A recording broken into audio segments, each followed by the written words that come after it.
Retomamos então a nossa reflexão e eu terminei a conferência passada falando a respeito do cristianismo enquanto evento histórico, coisa que não é aceitável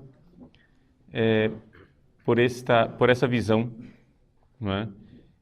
Revolucionária nessa engenharia social. Do que se trata? Vejam só. Nós poderíamos ter várias abordagens disso, mas eu vou começar lá atrás com um rapaz chamado Manet. Conhecem o Manet? O Manet Kant. Immanuel Kant. Não é? Immanuel Kant escreveu um livro chamado A Religião dentro dos Limites da Razão. Die Religion innerhalb der Grenze der Vernunft. A razão, para Kant, ela é sempre universal. Portanto, uma religião mundial, a religião que irá unir o mundo, não pode ser uma religião histórica, porque o histórico é sempre particular, é sempre individual.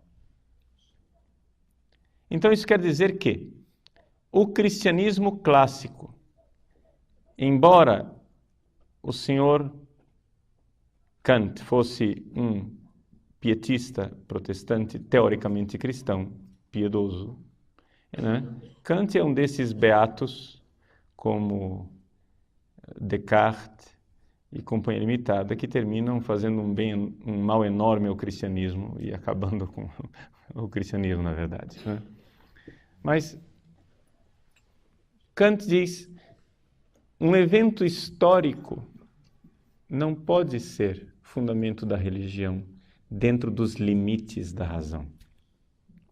Então, a religião universal, ela precisa ser uma religião, digamos, no mundo das categorias, que é o único mundo no qual existe universalidade. Bom, não vou me deter aqui nos detalhes da filosofia kantiana. Se você entendeu o que eu disse até agora bem, se não entendeu, amém, não tem problema. Ou seja, vamos para frente, só estou colocando as notas de rodapé. O que interessa é isto. Já há alguns séculos, a intelectualidade do Ocidente se convenceu de que o cristianismo não era caminho. Ou seja, que o cristianismo será sempre uma religião muito difícil de se estabelecer como uma religião universal e que, portanto, o cristianismo será sempre uma religião conflitiva que causará desunião, guerra religiosa e não vai conseguir esta suposta fraternidade universal. É por isso que já há muito tempo, mesmo antes da existência da teologia de libertação, já há muito tempo existe um esforço de se transformar o cristianismo desde dentro e de minimizar o seu conteúdo histórico, para fazer com que o cristianismo seja um dogma, uma mensagem, uma série de ideias unificadoras e unificantes, onde você consiga reunir todos os povos ao redor dessas ideias bonitas de fraternidade universal, etc, etc. Mas exatamente isso é que não é o cristianismo, ou seja, o cristianismo é antes de tudo um acontecimento. O cristianismo é um acontecimento histórico em que Deus se fez carne. Ou seja, Deus veio a este mundo. E a igreja, meus senhores, a igreja é um prolongamento do mistério da encarnação. Ou seja, a igreja é o Cristo vivo ao longo da história. Isso aqui é fundamental e eu considero que isto é a resposta para os problemas que nós vivemos atualmente na Igreja Católica do nosso país. Nós temos que voltar a ser católicos e compreender que a experiência fundamental do cristianismo é uma experiência eclesial, não a experiência protestante individualista em que um sujeito no sótão da sua casa com uma lanterninha, sozinho e escondido, lê os evangelhos. Ele diz, entendi, sou cristão. Não, isso não é o cristianismo. O cristianismo é uma experiência eclesial. Se você não entra dentro deste acontecimento histórico, se você não entra em contato com o Cristo vivo e ressuscitado na sua igreja, você não é cristão. É paradigmática a experiência de São Paulo, que no caminho de Damasco cai no chão e uma voz diz a ele, Saulo, por que me persegues? Mas quem é que Saulo perseguia na prática, na realidade? Ele perseguia pessoas, homens e mulheres, pecadores como eu e você. Não é? E Jesus diz para ele, eu sou Jesus a quem tu persegues. Essa é a experiência de conversão fundamental. Saulo encontra Jesus na igreja. A experiência de conversão é eclesial. Não é uma iluminação solitária em que ele sozinho tem uma experiência mística e ele então começa a sua religião sozinho. Nada disso. Ou seja, a experiência mística de Paulo é uma experiência em que ele experimenta que Jesus, vivo, ressuscitado, que lhe aparece, está vivo na igreja. Então, se vocês quiserem introduzir uma pessoa ao cristianismo, se vocês quiserem converter uma pessoa, eu aconselho vocês, não é, a fazer essa pessoa entrar em contato com a vida dos grandes santos. E quanto mais forem recentes esses santos, tanto melhor. Por exemplo, a vida extraordinária do Santo Padre Pio de Pietrelcina. Padre Pio é um fenômeno extraordinário. Padre Pio é o santo mais providencial do século XX. Porque Deus deu à igreja do século XX o que ela mais precisava. Por quê? No século em que haveria a crise do sacerdócio, Deus dá à igreja o único sacerdote estigmatizado da história da igreja. É o único. Muitos santos receberam os estigmas, mas nenhum era padre. Só Padre Pio era padre. São Francisco tinha os estigmas, mas era leigo. Outros santos leigas e leigos receberam os estigmas, mas padre, sacerdote, se você exclui São Paulo, porque existe uma hipótese de que São Paulo tinha tido os estigmas, né?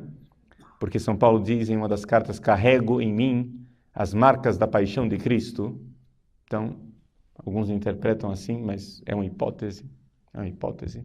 Se você tira São Paulo da lista, o Padre Pio é o único sacerdote da história da igreja que tem os estigmas.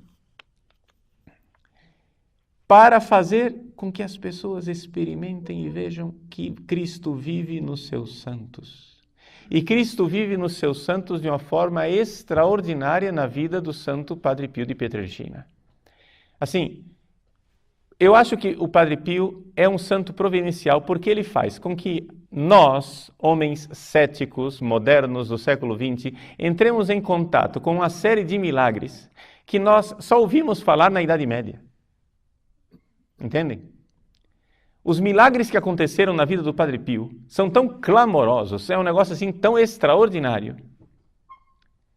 que você diz, bom, se aconteceu na vida do Padre Pio, atestado por médicos, por laudos médicos, por radiografias, exames de sangue, cirurgias, médicos do século XX, se aconteceu esse milagre na vida do Padre Pio, então por que não na vida de Santo Antônio no meio da Idade Média? Compreendem? Porque quando nós, homens céticos do século XX, lemos os relatos dos santos medievais, dos santos do passado, a nossa tendência é interpretar aquilo tudo como sendo uma criação quimérica, um negócio assim, isso é o povo daquela época que tinha fantasia, olha só a fantasia do homem medieval. Mas quando você vê o Padre Pio, o negócio não é medieval, o negócio é agora. Como é possível que o homem tenha curado uma menina cega de nascença, que nasceu sem a pupila, e a menina foi curada e começou a enxergar e continuou sem pupila? Isso atestado medicamente. Ou seja, os médicos, essa menina não tem pupila, ela não enxerga, e no entanto estava enxergando. Como é possível? E não é assim, dizem, não, a menina com nome, eu não sei o nome e o sobrenome aqui de cor, mas é atestado nos livros com laudos médicos e tanto assim de testemunhas. Casos extraordinários, como por exemplo, o caso de uma senhora que levava uma criança recém-nascida para ser curada pelo Padre Pio, a criança tinha sido desenganada pelos médicos. Os médicos disseram, essa criança vai morrer, não tem jeito. A mãe, contrariando os médicos, tirou a criança do hospital, colocou a criança no trem com ela, viajou de trem para Pietrelcina com a criança recém-nascida, agonizante. No meio do caminho a criança morreu. A mulher escondeu o cadáver da criança dentro da mala. Uma mala de plástico dentro da qual qualquer criança teria morrido sufocada. Era impossível que aquela criança estivesse viva. Para não parar o trem e ter que levar para o necrotério, etc., ela escondeu o cadáver da criança dentro da mala, chegou até San Giovanni Rotondo, entrou na igreja onde Padre Pio estava saindo do confessionário naquele momento e estava na presença de um médico. Providencialmente havia um médico ali. A mulher vê o Padre Pio, tem uma crise histérica, começa a gritar, abre a mala e mostra o cadáver da pequena criança. Padre Pio toma o cadáver nas mãos, olha para a criança, chora e diz, ma guarda, é viva. E entrega a criança viva nas mãos da mãe. O médico que estava ali presente disse, era impossível que aquela criança estivesse viva. Eu vi a mãe tirar a criança de dentro da mala. Qualquer criança teria morrido sufocada.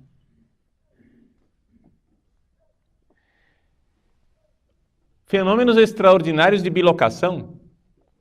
Um médico ateu em Roma recebe uma chamada noturna de um paciente agonizante e vai atender o paciente no meio do caminho, de noite, no escuro, dentro do seu carro, aparece um frade dentro do carro dele.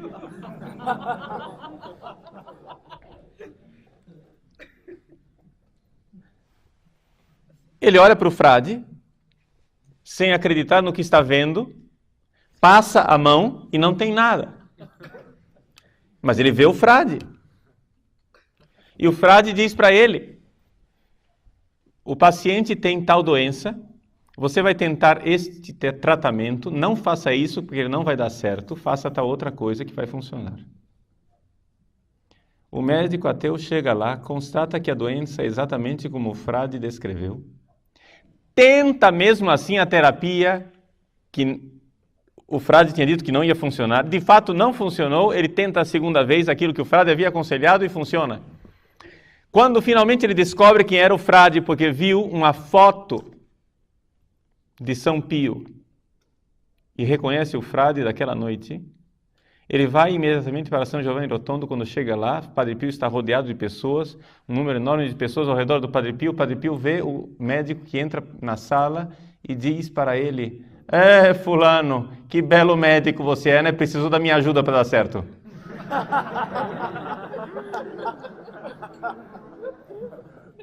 É evidente que se converteu. Pilotos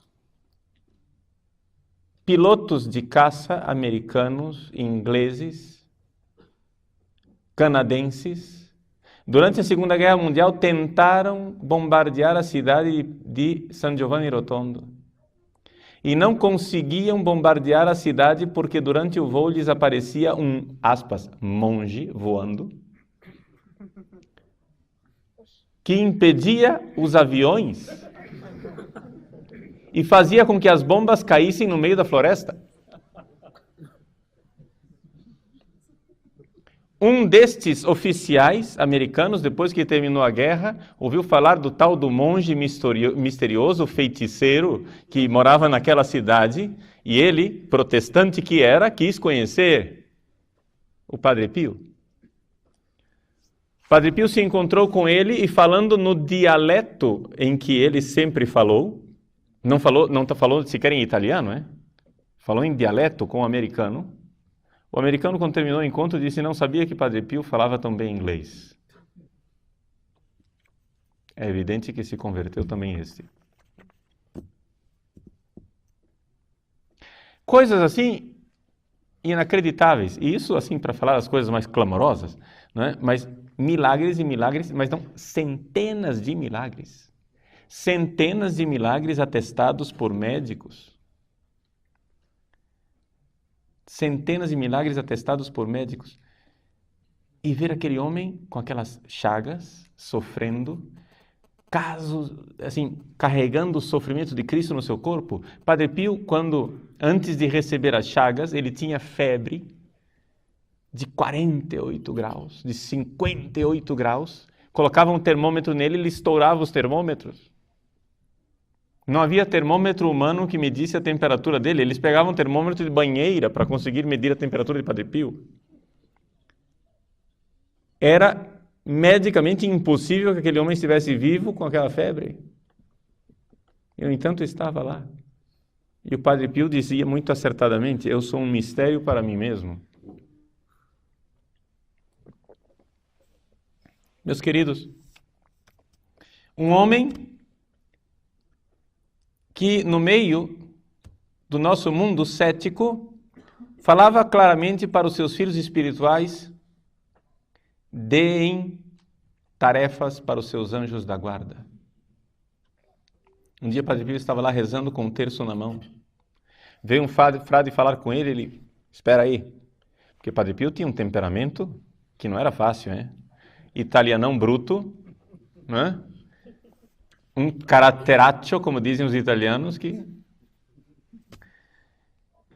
Padre Pio repreendeu o frade que se aproximava. Depois que passou o momento, ele chamou o frade: o que é que você quer?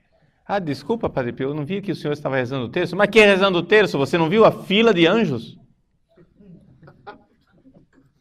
Eu estava atendendo o anjo da guarda dos meus dirigidos espirituais.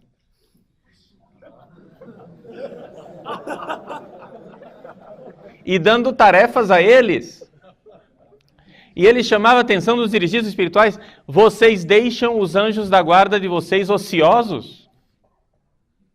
Deus lhes deu anjos da guarda para que vocês deem tarefas a eles, encomendem a eles alguma necessidade, deem a eles atividade, afinal eles estão aí ociosos. A diferença do anjo da guarda para os demônios é que os demônios agem na nossa vida sem que nós os convidemos. E os anjos da guarda nos respeitam. Por isso eles esperam o convite: vem me ajudar. Quantos seminaristas aí querendo viver a castidade e o anjo da guarda se abanando, esperando passar o tempo. Mas, meu filho, peça para o seu anjo da guarda, porque afinal, não pense que se você tem dificuldade de viver a castidade, que essa dificuldade seja simplesmente as suas carências. Chega de psicologismos, ou seja, eu não sou contra a psicologia. Se você faz acompanhamento psicológico, continue, graças a Deus a psicologia existe, mas não é somente isso. Não é contra a carne e contra o sangue que é a nossa luta, mas contra os espíritos malignos nos ares. Ou você acha que você cai simplesmente porque você é carente? Você cai porque o demônio odeia você, meu filho. Você cai porque você resolveu ser padre. E resolvendo ser padre, você se colocou na frente da trincheira da guerra. E você acha que o demônio vai achar você bonito? Parabéns, continue sendo padre. Não! Pois se você tinha sempre um demônio que te acompanhava, quando entrou no seminário, Satanás designou pelo menos uns 15 para estar com você.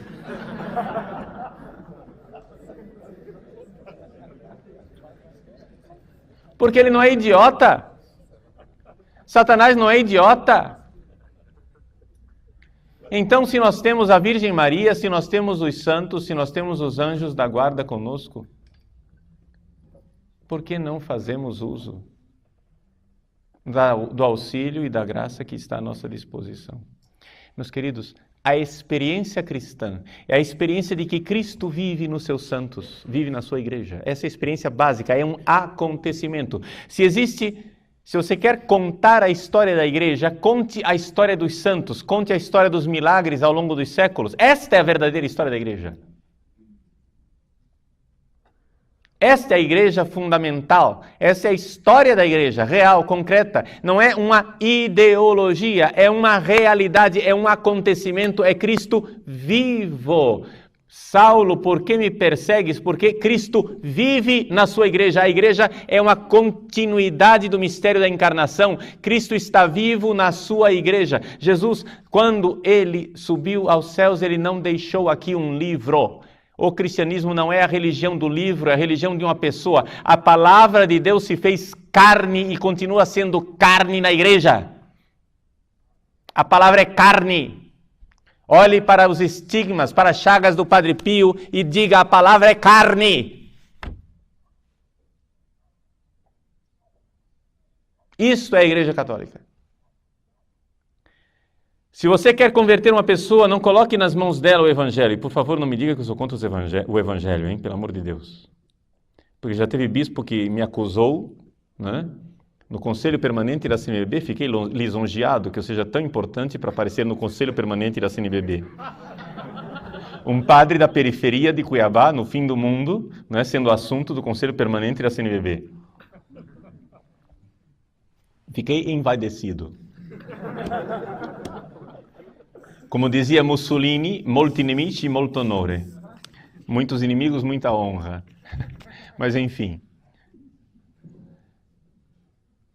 Eu não sou contra a palavra de Deus. Não sou contra a Bíblia. Só que, junto com um sujeito, eu acho que o nome dele é Bento XVI. Acho que é esse o nome dele. Não sei se ouviram falar. Junto com um sujeito que escreveu um documento chamado Verbum Domini, eu creio profundamente que o lugar da hermenêutica da Sagrada Escritura é a igreja. Você primeiro se torne católico, depois você entenda a Bíblia. Mas se você coloca na mão da pessoa a Bíblia, você não tem critério hermenêutico se ela não é católica antes. Você precisa primeiro dar a ela uma mentalidade católica, depois põe a Bíblia na mão dela. Senão não adianta nada. Ela vai fazer atrocidades com a Bíblia. Primeiro entre na igreja, meu irmão. Forme sua mentalidade católica e depois você vai conseguir ler a Bíblia. Porque a igreja na qual você entrou é o lugar hermenêutico da Bíblia. Você quer que uma pessoa se converta? Dê a ela a vida dos santos. Não ponha o Evangelho na mão dela por primeiro. Primeiro, essa pessoa tem que ver que Cristo continua vivo na vida dos seus santos, ele continua vivo na igreja. Aí depois diz, mas quem era mesmo esse Jesus? Aí vai ao Evangelho. Mas se você coloca primeiro o Evangelho na mão da pessoa, a pessoa vai abordar aquele livro como se fosse um pergaminho do passado, uma história de muitos séculos atrás, e aí vai começar o desconstrucionismo típico da teologia da libertação, onde tudo é acréscimo da comunidade primitiva. Perbacco. Né? Ou seja, se Jesus curou os leprosos, isso é acréscimo da comunidade primitiva, porque o que Jesus fez foi incluir o leproso, que era um excluído da sociedade. Se Jesus multiplicou os pães, isso é um acréscimo da comunidade primitiva, porque o que Jesus fez foi partilhar o pão, porque afinal das contas a solidariedade com os pobres.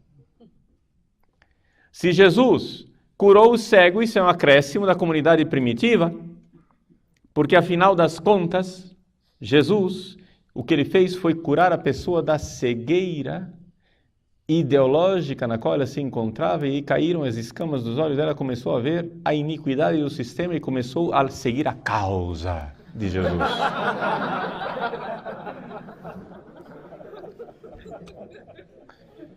Por quê? Por que este tipo de pensamento louco? simplesmente por uma coisa. Meus senhores, não existe transcendência. Se não existe transcendência, não existe sobrenatural. Se não existe sobrenatural, não existe a vida da graça e, portanto, não haverá milagres. Agora, se não existe sobrenatural, transcendência e milagres, o que são os mistérios centrais da nossa fé? Ora, nenhum teólogo da libertação vai dizer isso para você com esta clareza que eu vou dizer, mas deixa eu prestar um serviço. Se você quer ser um bom teólogo da libertação, meu irmãozinho, perca logo a fé e seja um teólogo da libertação para valer. Entende? Porque a teologia da libertação é uma apostasia. É uma apostasia da libertação. Aquelas pessoas não têm fé. Ah, mas eu conheço teólogos da libertação que não têm fé. É que ainda não são teólogos da libertação suficiente. Mas se forem até o fundo do poço, chegarão a isso, irão perder a fé. Por quê? Eles começam negando os milagres. Mas se eles negam os milagres, eles começam a pensar assim, bom, o que significa a encarnação? Se você não acredita em intervenção divina, se você não acredita que Deus seja... Se você acha que Deus... Se você concorda com o senhor Torres Queiruga que Deus está obrigado a seguir as leis da natureza, então o que significa a encarnação do Verbo? É evidente que a Virgem Maria teve relações sexuais com São José e que foi daí que nasceu Jesus, porque não existe milagre. É evidente que se o mistério da encarnação tem algum significado, o significado é que Jesus é um símbolo de Deus. Vejam, vamos perder a fé e sigam o meu raciocínio, ok? Faz de conta que nós não temos fé. Então, vamos ler Jesus com chave totalmente marxista. Quem é Jesus? Jesus, é evidente, é um cara que nasceu de uma relação sexual normal. Se ele não nasceu de uma relação sexual com São José, foi algum soldado romano que passou por lá e tirou a virgindade de Maria, engravidou e criaram esse mito, né? Para São José não ficar chifrudo da traição, eles inventaram algum mito, alguma coisa que o valha. Pois bem, quando então, eis, se não quando, este homem Jesus, na beira do Jordão, batizado por João Batista, tem uma experiência, mística, muitas aspas nesta mística, onde ele nota que ele é divino. O Übermensch, o super-homem, o homem divino, prometeu. Ou seja, na verdade, a genialidade de Jesus é que ele notou que Deus não existe, porque na cruz Deus morreu. Meu Deus, por que me abandonaste? Ou seja, sumiu, desapareceu, não existe Deus. Mas ele veio nos trazer a consciência de que o humano é divino. E, portanto, com todas as vezes que você é batizado, você está simplesmente tomando consciência de que você é filho de Deus. Ou seja, que você é divino. E que o divino é você. Ou seja, Deus não existe. Deus é o homem e o homem é Deus. Jesus lá no Jordão tomou consciência disto. Agora, o problema é que a comunidade primitiva não estava preparada para receber essa notícia e começou com a sua mentalidade mágica e misticoide a criar uma série de milagres e coisas. Jesus tinha alguns dons paranormais, etc, etc, mas nada que saísse das leis da natureza. Jesus é um homem qualquer. Mas o que é um homem qualquer é o divino. Porque Deus não existe. Então, vejam, descoberta das descobertas, nós não podemos ficar pregando um reino dos céus, uma transcendência, um Deus lá fora. Não! Nós precisamos transformar a sociedade porque o homem tem o poder de transformar a sociedade, porque o divino somos nós, o homem é divino, o homo soviéticos. Entende? O homem que tudo pode. O homem com a sua revolta prometeica contra a divindade, que então se dá conta de que ele tem o fogo dos deuses. Então Jesus morreu. Mas se nós continuarmos acreditando nisto que ele descobriu, Jesus está vivo. E é isto que significa realmente a ressurreição. Não teve ressurreição, seu otário. Não houve ressurreição. Porque não há milagres. Porque não há Deus. Aleluia!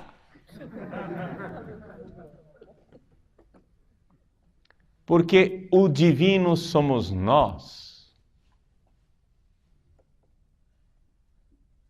Estamos aqui fechados na imanência. E tudo o que a teologia é, tudo o que a religião é uma série de símbolos onde o que é o simbólico é o que faz com que a minha luta tenha sentido. Símbolon. O diabólico é aquilo que desagrega e machuca a comunhão. Que comunhão? A comunhão daqueles que lutam pela causa. A comunhão daqueles que querem transformar a sociedade. A comunhão daqueles que querem pôr abaixo o sistema.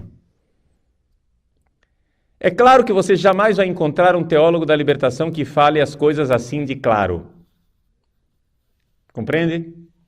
Você jamais vai encontrar um teólogo da libertação que diga as coisas com esta crueza. Porque você espanta as pessoas. Então, agora que você já sabe o que é ser um teólogo da libertação, agora que você já perdeu a fé, vamos recompor a fantasia, fazer cara de gente muito séria e vamos ensinar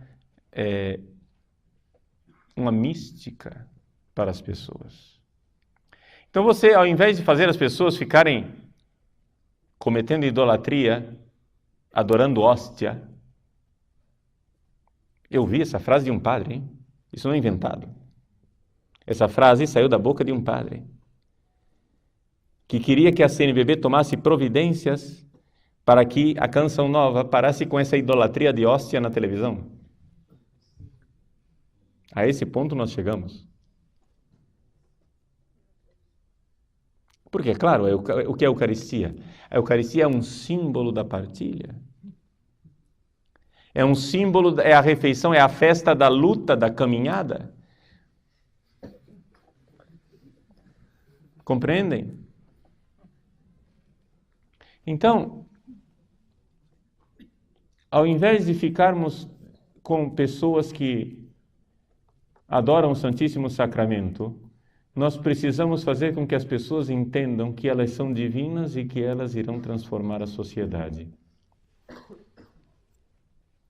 Então, não existe coisa melhor do que o velho paganismo para divinizar as forças da natureza. Então você vai e, ao invés de usar a espiritualidade cristã, você faz um pouco de bruxaria dentro da igreja, ou seja, freiras que vão lá se energizar no sol, ao invés de fazer a adoração do Santíssimo Sacramento. Ao invés de fazer jejum, você então vai tomar uns chás, vai tomar florais de Bach, vai tomar urina.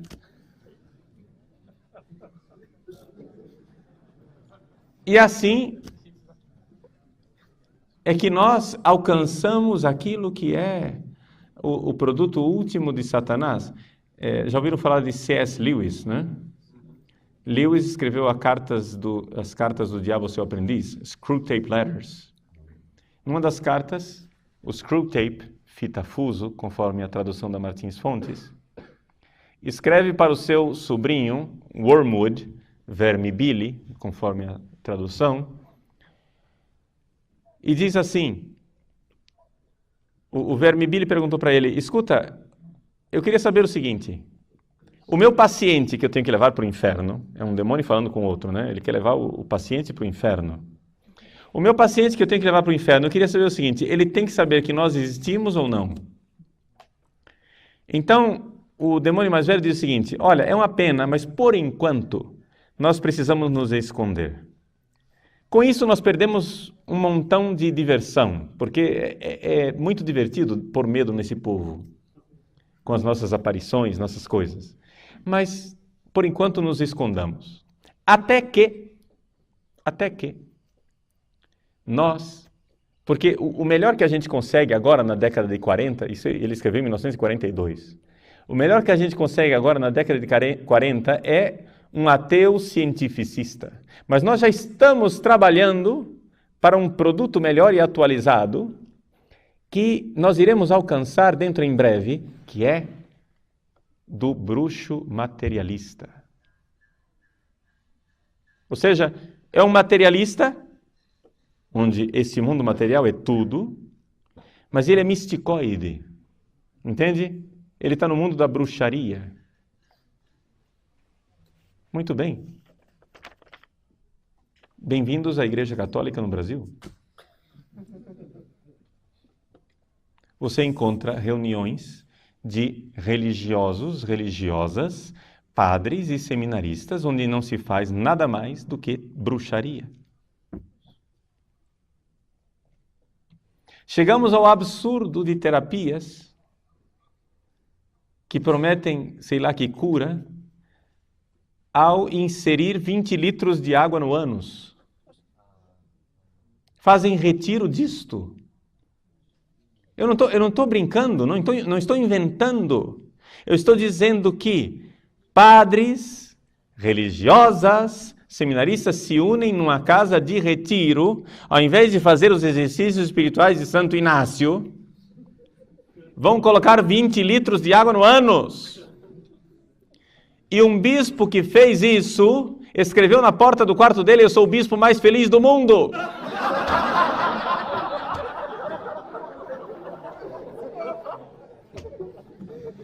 Eu sei que a gente ri, porque fica muito feio chorar nesse momento. Mas é de chorar. O tipo de bruxaria que nós estamos vivendo, é a apostasia da fé. Nós estamos vivendo a grande apostasia. A grande apostasia. Agora, vejam que eu estou, evidentemente, apresentando para vocês o produto acabado, ou seja, a caricatura. Deus colocou o ímpio num declive, diz o Salmo. Ou seja, alguns estão no início do declive, outros já estão no fundo do despenhadeiro. Então, eu estou apresentando para vocês a caricatura. É evidente que ninguém começa assim, entende? Ninguém começa materialista, ateu, misticoide, feiticeiro. Mas seria muita ingenuidade dizer que ninguém está desse jeito. Eu acho que uma vez que eu fiz essa explicação, vocês começam a enxergar pessoas que cabem dentro dessa descrição. Vocês começam a enxergar que existem pessoas reais, de carne e osso, na Igreja Católica, que cabem dentro desta descrição. Uma vez que eu apresento as notas de rodapé e tudo aquilo que é a explicação, eu estou te dando a chave de leitura de por que é que pessoas pensam assim. Claro, evidente, como em tudo, isto é uma minoria. Compreendem? Eu não estou dizendo que a Igreja Católica inteira no Brasil está assim. Graças a Deus, isto é uma minoria. Mas, meus amigos, vamos compreender que são as minorias que fazem as revoluções. O povo nunca fez revoluções. O povo, quando faz a revolução, é liderado por alguém. Compreendem? Então, eu creio profundamente que nós, católicos de fé ortodoxa, que temos ainda, que cremos na Igreja de Deus, eu creio profundamente que nós somos maioria. Só que nós somos maioria ingênua e maioria desinformada. Ou seja, a primeira coisa que a gente precisa num combate é conhecer muito bem o inimigo. Não para, no caso aqui, não para liquidá-los, eu não quero matar ninguém. Não é? Eu nem bispo sou, se eu fosse bispo eu os excomungava, não sou bispo eu xingo. A única arma que eu tenho é xingar. Mas simplesmente xingo para manter vivo o meu sistema imunológico. Porque se no dia que eu começar a achar normal esse tipo de coisa, é sinal de que eu estou ficando doente. É sinal de que a minha fé está começando a evaporar. Compreendem isso? Então é necessário manter acesa uma certa indignação dentro de nós. Sei que isso é incômodo porque cria uma tensão interna, mas é necessário para manter a nossa fé viva.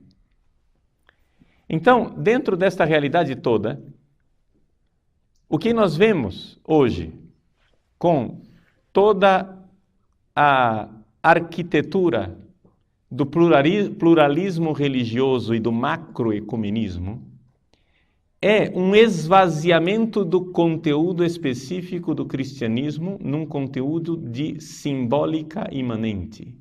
Não sei se deu para entender a frase.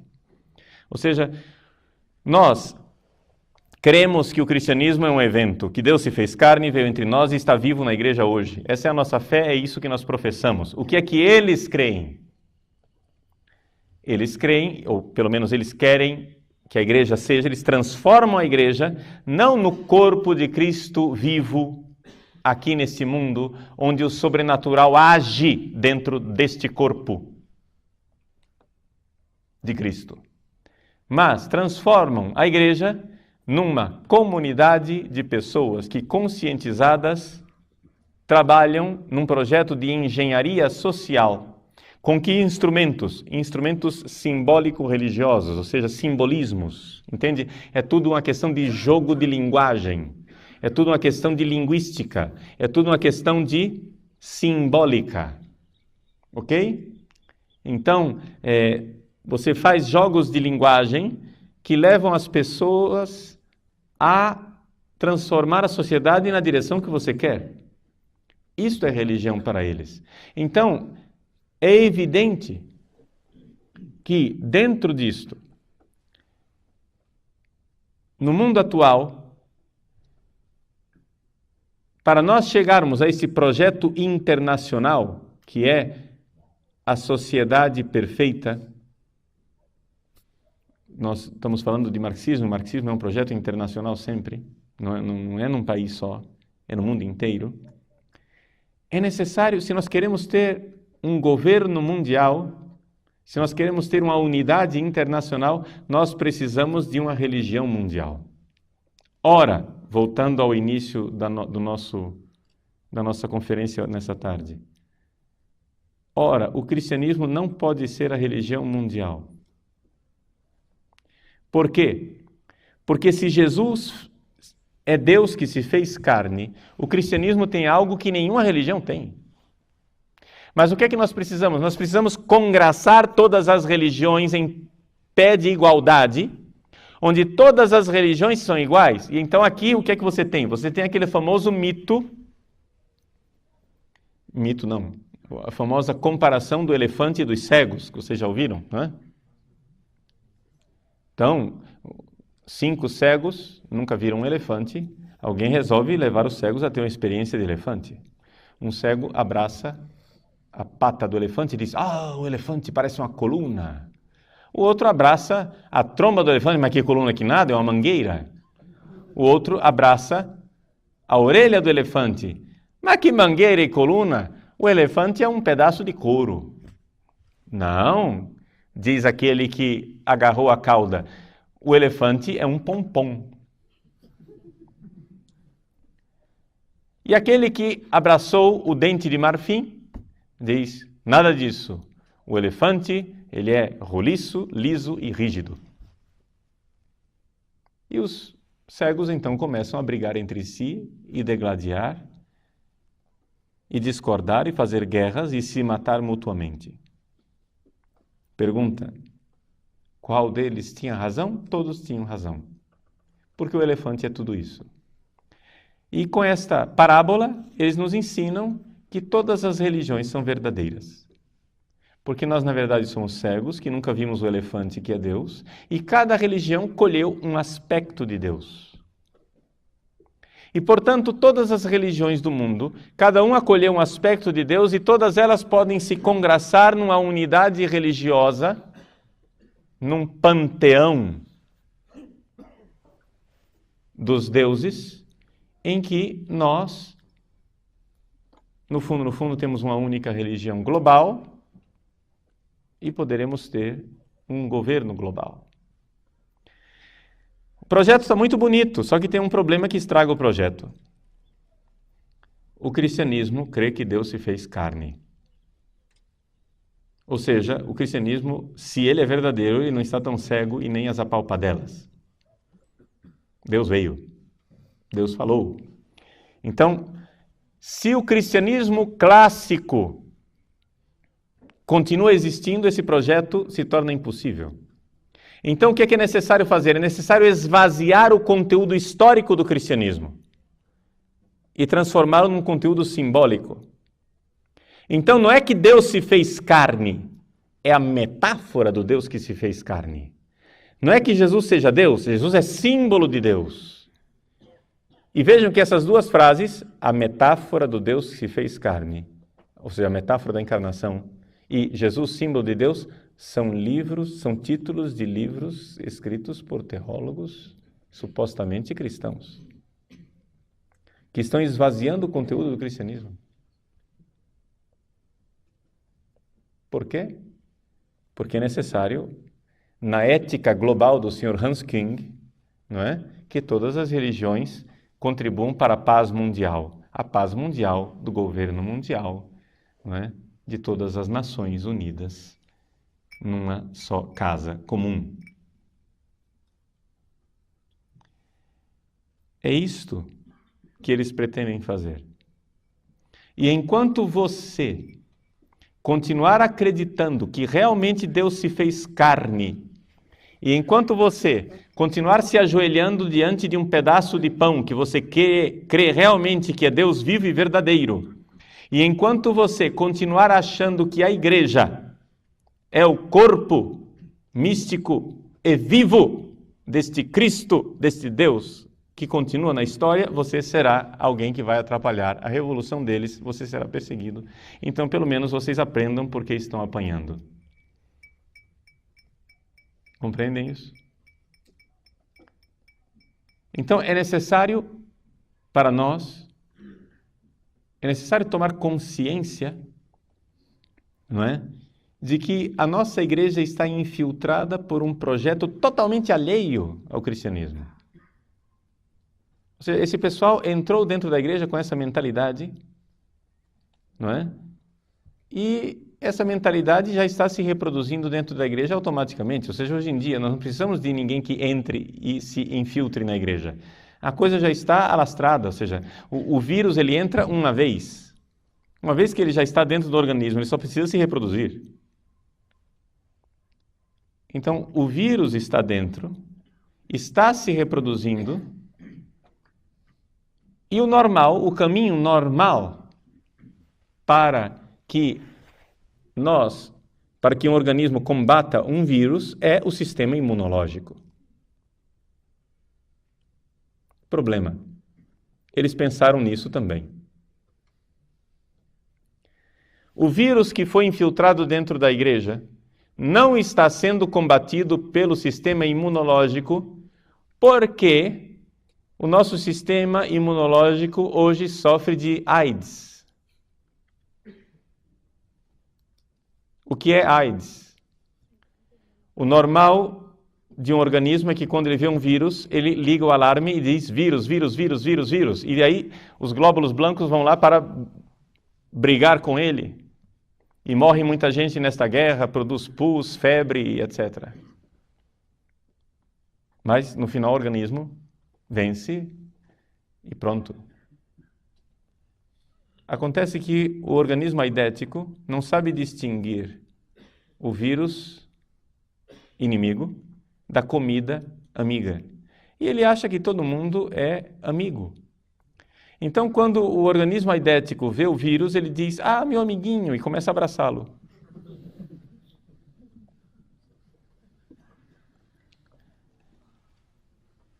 Com medo de ferir os sentimentos do vírus, ou seja, o organismo aidético é um organismo politicamente correto, ele não quer magoar os sentimentos do vírus e tratá-lo como uma peste, não é?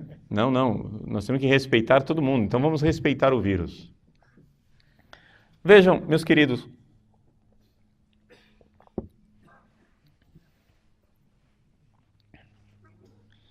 eu creio que todo tipo de heresia e todo tipo de maluquice pode existir na nossa sociedade e eu não pretendo matar nenhum herege. Não pretendo expurgar da sociedade nenhum louco. Só que nós precisamos chamar os hereges de hereges e os loucos de loucos. Ou seja, o vírus está dentro da igreja e nós precisamos parar de ser aidéticos. Precisamos parar de ser politicamente corretos e chamar a heresia de heresia, a apostasia de apostasia. Com isso, eu não quero queimar ninguém em fogueira. Compreendem? Quando uma pessoa diz, mas isso é uma intolerância, o senhor não tolera, o senhor tem que ser pluralista, o senhor tem que ser tolerante, o senhor não pode agora querer que todo mundo pense como o senhor. Eu não quero que ninguém pense como eu. Eu não vou obrigar as pessoas a pensarem como eu, vou convencê-las. Se elas quiserem, bem, se não quiserem, amém. O que acontece é o seguinte, só não me peça para chamar de católico aquilo que é heresia e apostasia. Só isso. Nós temos que ter a coragem de entender que existe heresia e existe apostasia. Quando, por exemplo, nós estamos aqui em São Paulo, então o sujeito vai e se inscreve nos Gaviões da Fiel. E ele vai torcer para o Corinthians. No dia do jogo do Corinthians, em que os Gaviões estão lá prontos para torcer, ele veste a camisa do Flamengo e sai cantando o hino. Uma vez Flamengo, Flamengo até morrer.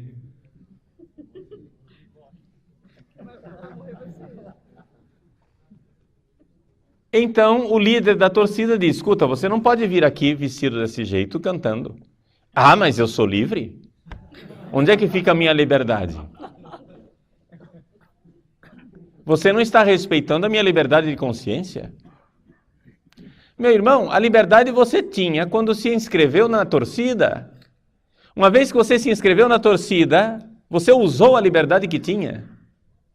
Agora, você o mangia questa minestra ou salta dalla finestra, dizem os italianos, né? Ou come essa sopa ou cai fora. Não é? Então, o que acontece? Você é católico, mas ninguém te obriga a ser católico, pelo amor de Deus. Entende? Eu não estou te obrigando a ser católico. Você discorda profundamente da igreja? Porta da rua é a serventia da casa, pode sair. Tem gente que acha que o problema da igreja católica é que nós precisamos de mais conversões. Eu acho que nós precisamos de mais excomunhões.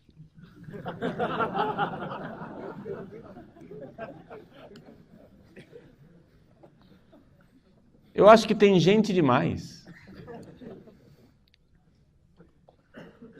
Precisamos limpar um pouco a casa. E uma vez que a casa está limpa e enxuta, a gente consegue até fazer missão. Entende? Quando a gente arruma a casa, nós conseguimos ser missionários. Quando adentra, nós estamos bem, nós conseguimos fazer missão à dextra. Mas se nós vamos lá fora buscar mais gente para encontrar uma igreja desorganizada que não sabe minimamente ensinar as pessoas a serem católicas, o negócio fica complicado. Porque o católico hoje em dia, ele é católico porque ele é cabeçudo. É perseverança, assim, heróica. Eu conheço um rapaz que se converteu ao catolicismo. Assim, ele era ateu. E depois, estudando, ele resolveu ser cristão e procurou uma igreja evangélica. Quando ele chegou naquela igreja evangélica e disse, eu quero ser evangélico, mas eles faltou carregá-lo nos braços e dizer, venha cá, que maravilha, mas que beleza, vamos visitar você na sua casa. E se inscreveram ele, e o batizaram, e fizeram festa, e bem-vindo, e aleluia, e glória a Deus. Mas ele continuou estudando e viu que aquilo não era a verdade e resolveu ser católico. Quando ele chegou na paróquia católica, foi falar com a secretária paroquial.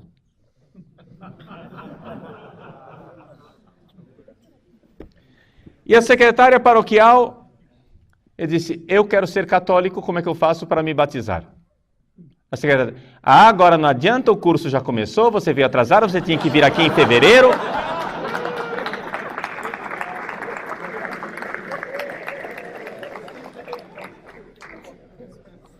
Ele disse para mim, Padre Paulo, a gente para conseguir entrar na igreja católica tem que se esforçar, porque o negócio é difícil.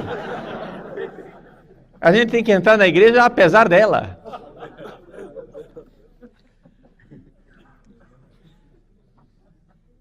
Mas é um pouco a situação, ou seja, nós não estamos prontos, né? Nós não temos a missionariedade. Nós temos que arrumar a casa para receber essas pessoas. Não é que eu seja contra a conversão das pessoas, pelo amor de Deus, trabalhem para converter as pessoas. Quantas e quantas pessoas, né?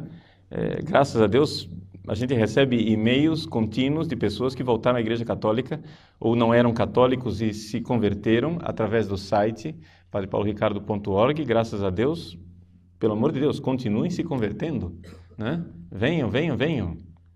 Nada não sou contra as conversões, mas eu devo atestar, né, e alertar essas pessoas para a dificuldade de que a Igreja Católica está com a casa desarrumada. E que nem tudo o que brilha é ouro e nem todo mundo que se identifica como católico é realmente católico. Tem muita gente travestida de católico. Tem gente que não é católico e nem sabe disso, né? Precisa ser alertada. Meu irmão, você é herege. É uma caridade que você faz com ele.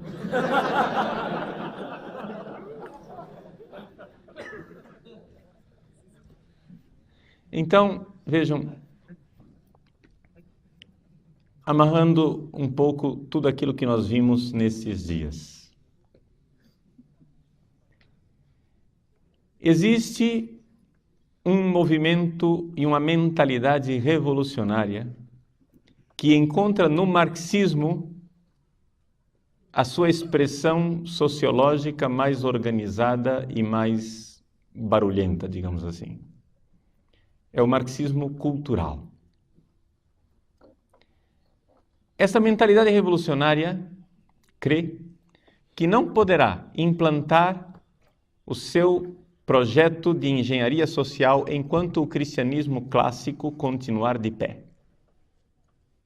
Por isso, é necessário destruir o cristianismo clássico. Já tentaram isso de várias maneiras, agora eles estão tentando uma guerra cultural.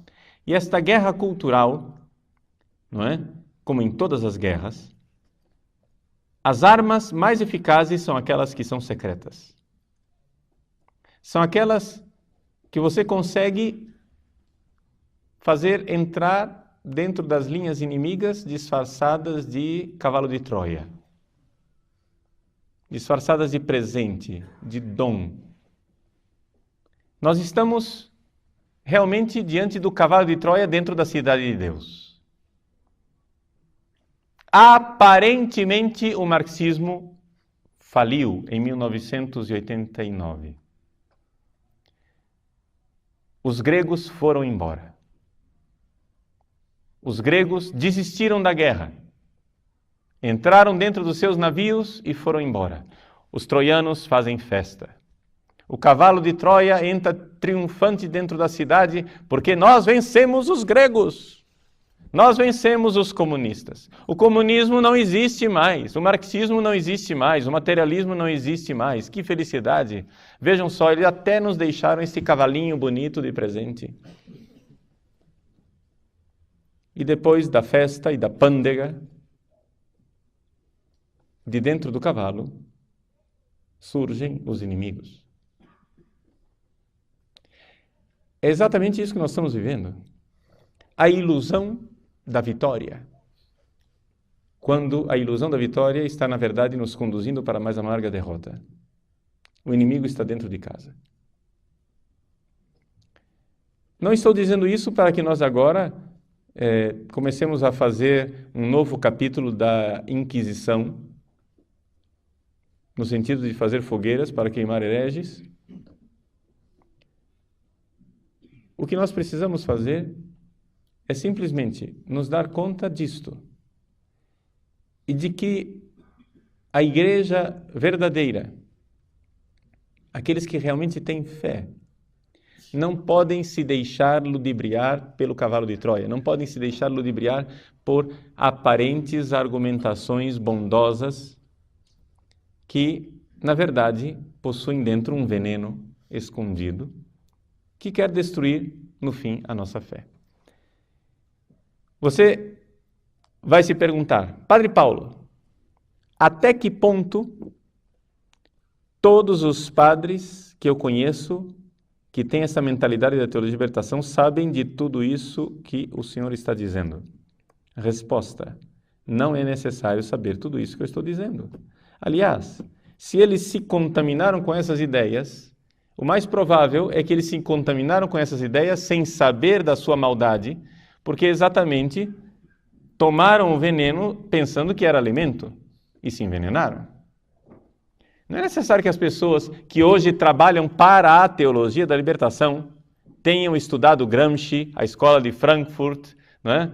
Tenham estudado Kant e sei lá que outros pensamentos, Wittgenstein e companhia limitada. Não é necessário nada dessa profundidade. É necessário simplesmente você ir repetindo como papagaio uma série de ideias, uma série de coisas, e você vai entrando dentro de uma mentalidade. E aquilo te leva, um abismo invoca outro abismo, e até que você chega no fundo do poço.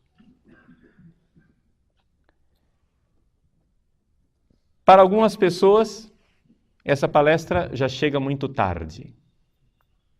Ou seja, você já foi tão longe na mentalidade revolucionária que você abomina tudo o que eu estou dizendo, você não vai aceitar o que eu estou dizendo, é doloroso demais o que eu estou dizendo, você não vai querer mudar de ideia.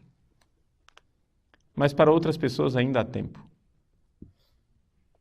Vamos investir nas pessoas que ainda têm a chama da fé. Não vamos apagar a mecha que fumega e nem quebrar a cana rachada. Vamos curar as feridas da ovelha ferida, enfaixá-las, dar de comer àquela que está abatida, remédio para aquela que está doente, e se fizermos isto, seremos verdadeiramente a expressão do coração do Cristo, bom pastor, seremos verdadeiros sacerdotes conforme o coração de nosso Senhor. Que Deus abençoe vocês e faça de vocês padres santos conforme o seu coração.